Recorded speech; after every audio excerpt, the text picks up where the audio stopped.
ਤੁਹਾਨੂੰ ਸਾਰਿਆਂ ਨੂੰ ਬਲਜੀਤ ਕੌਰ ਲੁਧਿਆਣਵੀ ਵੱਲੋਂ ਪਿਆਰ ਭਰੀ ਸਤਿ ਸ਼੍ਰੀ ਅਕਾਲ ਜੀ।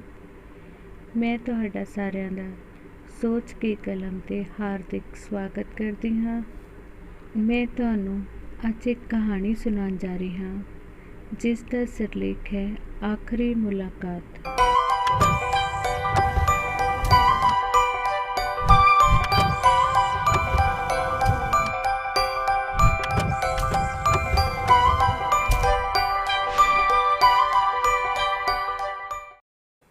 ਆਖਰੀ ਮੁਲਾਕਾਤ ਇਹ ਕੋਈ ਕਹਾਣੀ ਨਹੀਂ, ਬਸ ਮਿੱਠੀਆਂ ਜਿਹੀਆਂ ਯਾਦਾਂ ਨੇ ਮੇਰੇ ਖੁਸ਼ਹਾਲ ਕਰਦਿਆਂ। ਸਾਡੀ ਜੁਆਇੰਟ ਫੈਮਿਲੀ ਹੁੰਦੀ ਸੀ। ਘਰ ਵਿੱਚ ਮੇਰੇ ਦਾਦਾ ਦਾਦੀ, ਤਿੰਨੋਂ ਚਾਚੇ ਚਾਚੀਆਂ, ਮੰਮੀ ਜੀ, ਡੈਡੀ ਜੀ ਅਤੇ ਅਸੀਂ 12 ਭੈਣ ਭਰਾ ਸਭ ਇਕੱਠੇ ਹੀ ਰਹਿੰਦੇ ਸੀ। ਸਾਰੇ ਭੈਣ ਭਰਾਵਾਂ ਵਿੱਚੋਂ ਮੈਂ ਸਭ ਤੋਂ ਜੇਠੀ ਸੀ, ਕੁਝ ਕੁ 15 ਵਰ੍ਹਿਆਂ ਦੀ। ਸਾਡਾ ਇੱਕ ਵੱਡਾ ਜਿਹਾ ਵਿਹੜੇ ਵਿੱਚ ਜਾਮੁਨ ਦਾ ਦਰੱਖਤ ਅਤੇ ਫਿਰ ਬਰਾਂਡੇ ਵਿੱਚ ਬੈਠੇ ਮੇਰੇ ਦਾਦੀ ਜੀ। ਬੜੀ ਹੀ ਰੌਣਕ ਹੁੰਦੀ ਸੀ ਸਾਡੇ ਘਰ 'ਚ। ਆਪਣਾ ਘਰ ਕਿਸੇ ਨੂੰ ਭੁਲਾਇਆ ਨਹੀਂ ਭੁੱਲਦਾ, ਚਾਹੇ ਘਰ ਵੱਡਾ ਹੋਵੇ ਜਾਂ ਛੋਟਾ ਹੋਵੇ। ਜੇ ਘਰ ਵਿੱਚ ਪਿਆਰ ਹੈ ਤਾਂ ਉਹ ਘਰ ਵੀ ਸਵਰਗ ਬਣ ਜਾਂਦਾ ਹੈ। ਸਾਡੇ ਆਸ ਪੜੋਸ ਵਾਲੇ ਰਿਸ਼ਤੇਦਾਰ ਇਹੀ ਮਿਸਾਲ ਦਿੰਦੇ ਸੀ ਬਈ ਪਰਿਵਾਰ ਹੋਵੇ ਤਾਂ ਭਜਨ ਸਿੰਘ ਦੇ ਪਰਿਵਾਰ ਵਰਗਾ। ਇੰਨਾ ਪਿਆਰ, ਇੰਨੀ ਏਕਤਾ ਤਾਂ ਅੱਜ ਕੱਲ੍ਹ ਦੇਖਣ ਨੂੰ ਨਹੀਂ ਮਿਲਦੀ। ਬੀਜੀ ਨੇ ਉਹਨਾਂ ਸਭ ਦੀਆਂ ਗੱਲਾਂ ਸੁਣੀਆਂ ਤੇ ਉਹਨਾਂ ਨੂੰ ਇੱਕੋ ਹੀ ਜਵਾਬ ਦੇਣਾ, ਭਾਈ ਨਜ਼ਰ ਨਾ ਲਾ ਦਿਓ, ਤੁਸੀਂ ਵੀ ਇੱਦਾਂ ਰਹਿ ਲਓ, ਕਿਹੜਾ ਕਿਸੇ ਨੇ ਰੋਕਿਆ ਹੈ। ਬੜਾ ਹੀ ਦਬਕਾ ਹੁੰਦਾ ਸੀ ਮੇਰੇ ਦਾਦੀ ਜੀ ਦਾ। ਘਰ ਦੇ ਸਾਡੀ ਗਲੀ ਵਿੱਚ ਵੀ ਨਹੀਂ ਸੀ ਕੋਈ ਕੁਸਕਦਾ।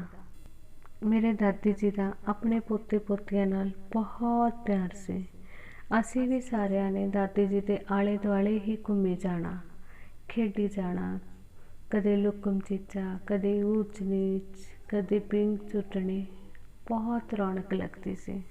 ਅਸੀਂ ਸਾਰਿਆਂ ਨੇ ਸਕੂਲ ਤੋਂ ਆਉਣਾ ਤੇ ਬਰਾਂਡੇ ਵਿੱਚ ਬੈਠੇ ਮੇਰੇ ਦਾਦੀ ਜੀ ਨੇ ਸਾਨੂੰ ਵੇਖ ਕੇ ਬਾਹਾਂ ਅੱਟ ਲੈਣੀਆਂ ਤੇ ਕਹਿਣਾ, ਆ ਗਏ ਮੇਰੇ ਸ਼ੇਰ ਪੁੱਤ ਪੜ੍ਹ ਕੇ।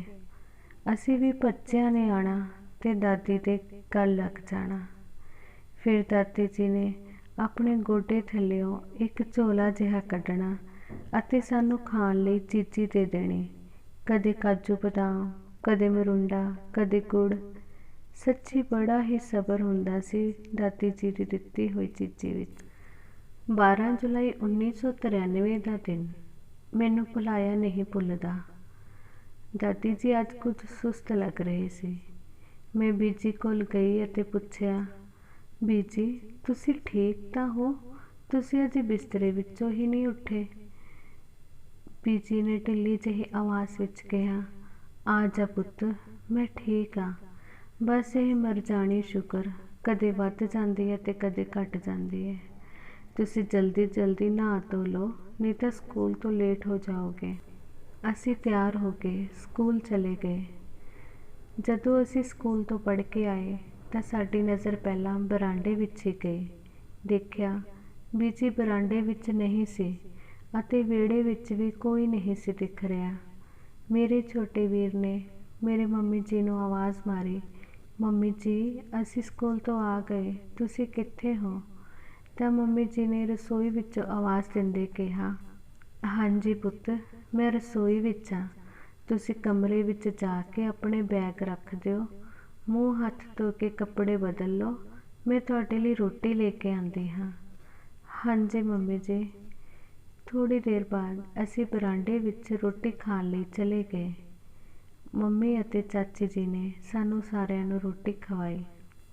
ਫਿਰ ਮੰਮੀ ਜੀ ਨੇ ਸਾਨੂੰ ਕਿਹਾ, ਬੱਚਿਓ ਤੁਸੀਂ ਰੋਟੀ ਖਾ ਕੇ ਥੋੜ੍ਹਾ ਆਰਾਮ ਕਰ ਲਵੋ, ਫਿਰ ਤੁਹਾਡੀ ਚਾਚੀ ਜੀ ਤੁਹਾਨੂੰ ਟਿਊਸ਼ਨ ਛੱਡ ਆਉਣਗੇ।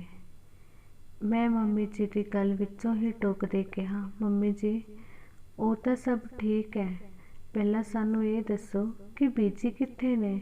ਉਹ ਸਵੇਰੇ ਵੀ ਕੁਝ ਢਿੱਲੇ ਜਿਹੇ ਬੋਲ ਰਹੇ ਸੀ। ਹਾਂ ਪੁੱਤ, ਬੀਜੀ ਦੀ ਸ਼ੂਗਰ ਘਟ ਗਈ ਸੀ ਸਵੇਰੇ। ਤੇਰੇ ਪਾਪਾ ਜੀ ਬੀਜੀ ਨੂੰ ਹਸਪਤਾਲ ਲੈ ਕੇ ਗਏ ਨੇ ਚੈੱਕਅਪ ਵਾਸਤੇ, ਪਰ ਅਜੇ ਤੱਕ ਆਏ ਨਹੀਂ। ਮੈਂ ਹੁਣ ਹਸਪਤਾਲ ਹੀ ਜਾ ਰਹੀ ਹਾਂ ਉਹਨਾਂ ਦਾ ਪਤਾ ਕਰਨ। ਤੇਰੇ ਡੈਡੀ ਜੀ ਅਤੇ ਚਾਚੇ ਵੀ ਕੰਮ 'ਤੇ ਗਏ ਨੇ, ਉਹ ਵੀ ਪਤਾ ਨਹੀਂ ਕਦੋਂ ਆਉਣਗੇ, ਮੰਮੀ ਜੀ ਨੇ ਕਿਹਾ।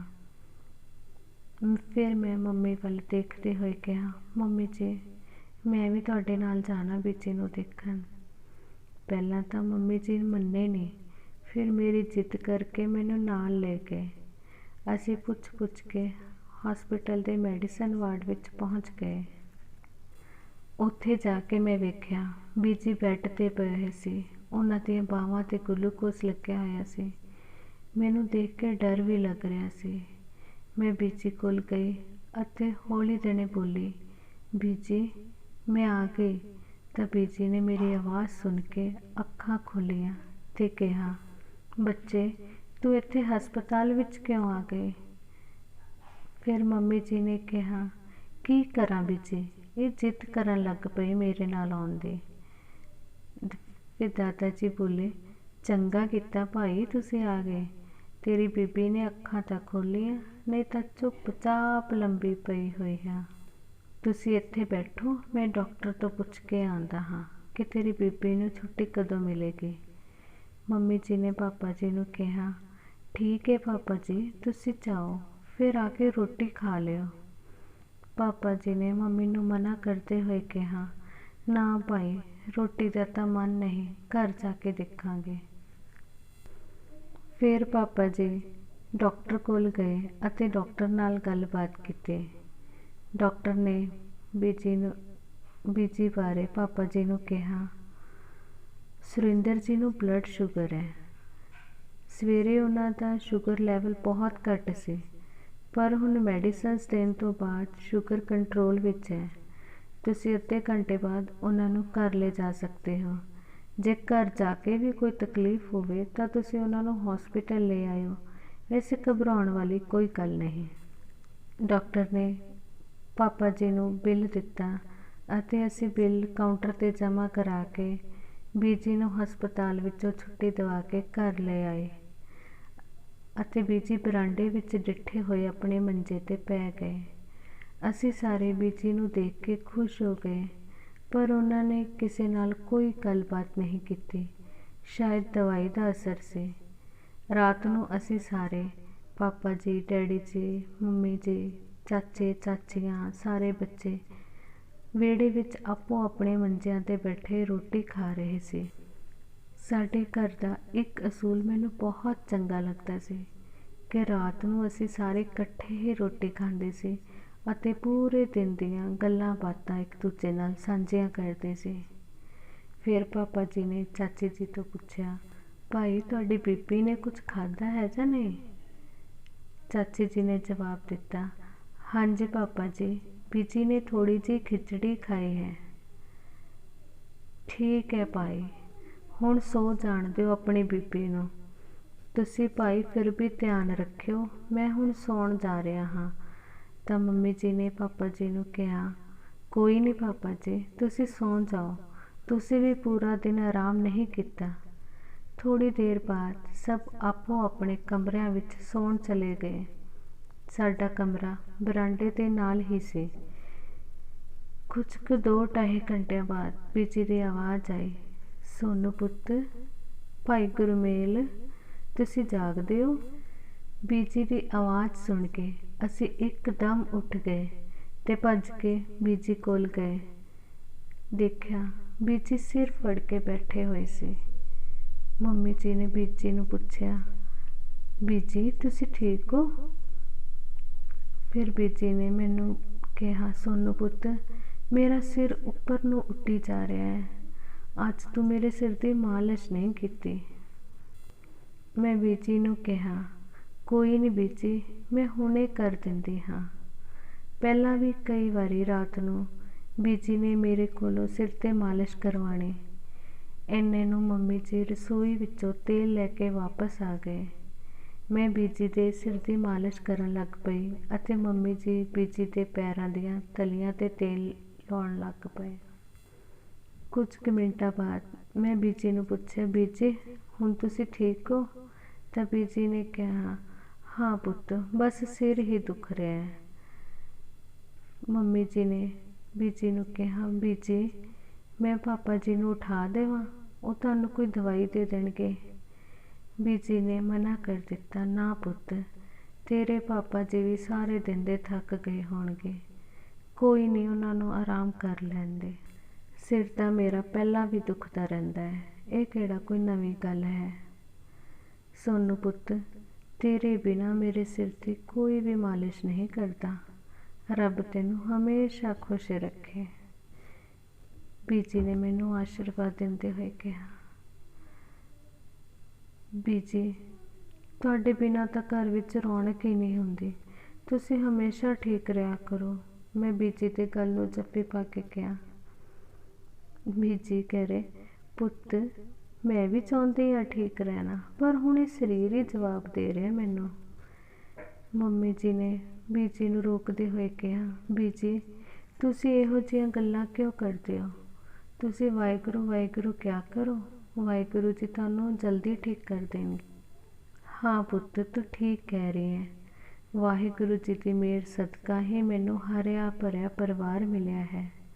ਤੁਸੀਂ ਸਾਰੇ ਮੇਰਾ ਕਿੰਨਾ ਧਿਆਨ ਰੱਖਦੇ ਹੋ, ਪਰ ਫਿਰ ਵੀ ਪੁੱਤ, ਜੇ ਮੇਰੇ ਕੋਲੋਂ ਕੋਈ ਗਲਤੀ ਹੋ ਗਈ ਹੋਵੇ ਤਾਂ ਮੈਨੂੰ ਮਾफ़ ਕਰ ਦੇਣਾ। ਬੀਜੀ ਨੇ ਆਪਣੇ ਹੱਥ ਜੋੜਦੇ ਹੋਏ ਕਿਹਾ। ਮੰਮੀ ਨੇ ਬੀਜੀ ਦੇ ਹੱਥ ਫੜ ਕੇ ਆਪਣੀ ਛਾਤੀ ਨਾਲ ਲਾ ਲਏ ਤੇ ਕਿਹਾ, ਹਾਏ ਹਾਏ ਬੀਜੀ, ਇੱਦਾਂ ਦੀਆਂ ਗੱਲਾਂ ਕਿਉਂ ਕਰਦੇ ਹੋ? ਵੱਡਿਆਂ ਦੇ ਹੱਥ ਹਮੇਸ਼ਾ ਆਸ਼ੀਰਵਾਦ ਦੇਣ ਲਈ ਉੱਠਦੇ ਨੇ। ਤੁਸੀਂ ਇਹੋ ਜਿਹੀਆਂ ਗੱਲਾਂ ਨਾ ਕਰਿਆ ਕਰੋ, ਤੁਸੀਂ ਜਲਦੀ ਠੀਕ ਹੋ ਜਾਓ। ਫਿਰ ਬੀਜੀ ਨੇ ਕਿਹਾ, ਨਹੀਂ ਬੱਚੇ, ਕਈ ਵਾਰ ਵੱਡਿਆਂ ਤੋਂ ਵੀ ਗਲਤੀਆਂ ਹੋ ਜਾਂਦੀਆਂ ਨੇ। ਅੱਛਾ ਸੱਚ, ਸਵੇਰੇ ਆਪਣੇ ਪਾਪਾ ਜੀ ਨੂੰ ਕਹਿਣਾ ਕਿ ਉਹ ਤੇਰੀ ਮਾਸੀ ਮਹਿੰਦਰ ਕੌਰ ਨੂੰ ਲੈ ਆਉਣ, ਬੜਾ ਹੀ ਦਿਲ ਕਰਦਾ ਭੈਣ ਨਾਲ ਗੱਲਾਂ ਕਰਨ ਨੂੰ। ਮੇਰੀ ਧੀ ਵੀ ਕੁੱਟ ਹਜੇ ਆ ਕੇ ਹੀ ਗਈ ਹੈ, ਫਿਰ ਉਹਨੂੰ ਅਗਲੇ ਹਫਤੇ ਬੁਲਾ ਲਵਾਂਗੇ। ਮੰਮੀ ਜੀ ਨੇ ਕਿਹਾ, ਹਾਂਜੀ ਬੀਜੀ, ਬੜੇ ਦਿਨ ਹੋ ਗਏ ਮਾਸੀ ਜੀ ਨਹੀਂ ਆਏ।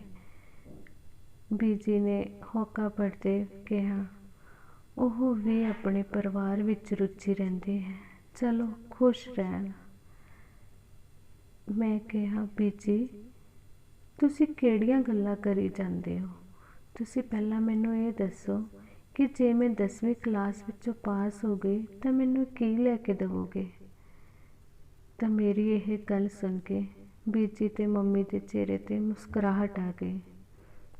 ਬੀਜੀ ਮੈਨੂੰ ਕਹਿੰਦੇ, ਮੈਨੂੰ ਤਾਂ ਪੂਰਾ ਯਕੀਨ ਹੈ ਮੇਰਾ ਪੁੱਤ ਪਹਿਲੇ ਨੰਬਰ 'ਤੇ ਆਊਗਾ। ਮੈਂ ਆਪਣੇ ਪੁੱਤ ਨੂੰ ਨੰਬਰਾਂ ਵਾਲੀ ਘੜੀ ਲੈ ਕੇ ਦਊਂਗੀ, ਨਾਲੇ ਇੱਕ ਟੇਬਲ ਲੈਂਪ ਵੀ ਲੈ ਕੇ ਦਊਂਗੀ। ਗੁਰਮੇਲ, ਤੂੰ ਮੇਰੇ ਨਾਲ ਇੱਕ ਵਾਅਦਾ ਕਰ, ਤੁਸੀਂ ਮੇਰੀ ਧੀ ਨੂੰ ਬਹੁਤ ਪੜ੍ਹਾਓਗੇ ਤਾਂ ਜੋ ਮੇਰੀ ਧੀ ਵੱਡੀ ਹੋ ਕੇ ਮੇਰਾ ਨਾਮ ਰੋਸ਼ਨ ਕਰੇ ਅਤੇ ਸਾਰੇ ਇਹੀ ਕਹਿਣ, ਇਹ ਹੈ ਦਾਦੀ ਦੀ ਪੋਤੀ। ਮੈਂ ਬੀਜੀ ਦੀਆਂ ਗੱਲਾਂ ਸੁਣ ਕੇ ਬਹੁਤ ਖੁਸ਼ ਹੋਈ ਅਤੇ ਕਿਹਾ, ਹਾਂਜੀ ਬੀਜੀ, ਮੈਨੂੰ ਵੀ ਪੜ੍ਹਾਈ ਦਾ ਬਹੁਤ ਸ਼ੌਂਕ ਹੈ, ਮੈਂ ਕੰਪਿਊਟਰ ਵੀ ਸਿੱਖੂੰਗੀ, ਤੁਸੀਂ ਮੈਨੂੰ ਸਿਖਾਓਗੇ? ਬੀਜੀ ਨੇ ਕਿਹਾ, ਹਾਂ ਹਾਂ ਪੁੱਤ, ਤੂੰ ਜੋ ਦਿਲ ਕਰਦਾ ਉਹ ਸਿੱਖ ਲੈ, ਨਾਲੇ ਮੇਰਾ ਪੁੱਤ ਤਾਂ ਕਹਾਣੀਆਂ ਵੀ ਲਿਖਦਾ ਹੈ। ਪੁੱਤਰ, ਤੂੰ ਮੇਰੇ ਭਰਾ ਦਲਸ਼ੇਰ ਸਿੰਘ ਵਾਂਗੂ ਇੱਕ ਵੱਡੀ ਲੇਖਿਕਾ ਬਣੀ, ਜਿਵੇਂ ਉਸ ਦੀਆਂ ਕਿਤਾਬਾਂ ਛਪਦੀਆਂ ਨੇ, ਤੇਰੀਆਂ ਵੀ ਛਪਣ। ਮੈਂ ਬੀਜੀ ਦੀ ਗੱਲ ਨਾਲ ਫਿਰ ਜੱਫੀ ਪਾਉਂਦੇ ਕਿਹਾ, ਸੱਚੀ ਬੀਜੀ? ਫਿਰ ਬੀਜੀ ਕਹਿੰਦੇ, ਹਾਂ ਪੁੱਤ, ਬਸ ਹੁਣ ਮੇਰਾ ਸਿਰ ਠੀਕ ਲੱਗ ਰਿਹਾ ਹੈ, ਤੂੰ ਮਾਲਿਸ਼ ਕਰਨ ਨੂੰ ਰਹਿਣ ਦੇ, ਤੂੰ ਵੀ ਥੱਕ ਗਈ ਹੋਣੀ ਹੈ। ਮੰਮੀ ਜੀ ਕਹਿੰਦੇ, ਬੀਜੀ ਮੈਂ ਤੁਹਾਡੇ ਲਈ ਕੁਝ ਖਾਣ ਨੂੰ ਲਿਆਂਦੀ ਹਾਂ। ਬੀਜੀ ਨੇ ਜਵਾਬ ਦਿੰਦੇ ਕਿਹਾ, ਨਾ ਪੁੱਤ, ਬਸ ਪਾਣੀ ਪਿਲਾ ਦੇ, ਅੱਜ ਤਾਂ ਮੇਰਾ ਮਨ ਦਵਾਈਆਂ ਨਾਲ ਹੀ ਭਰਿਆ ਗਿਆ ਹੈ, ਮੈਂ ਕੁਝ ਨਹੀਂ ਖਾਣਾ, ਤੁਸੀਂ ਵੀ ਸੋ ਜਾਓ, ਬਹੁਤ ਰਾਤ ਹੋ ਗਈ। ਮੰਮੀ ਜੀ ਨੇ ਬੀਜੀ ਨੂੰ ਕਿਹਾ, ਨਹੀਂ ਬੀਜੀ, ਨੀਂਦ ਨਹੀਂ ਆ ਰਹੀ, ਜਦੋਂ ਤੱਕ ਤੁਸੀਂ ਜਾਗਦੇ ਹੋ ਆਪਾਂ ਗੱਲਾਂ ਕਰਦੇ ਹਾਂ।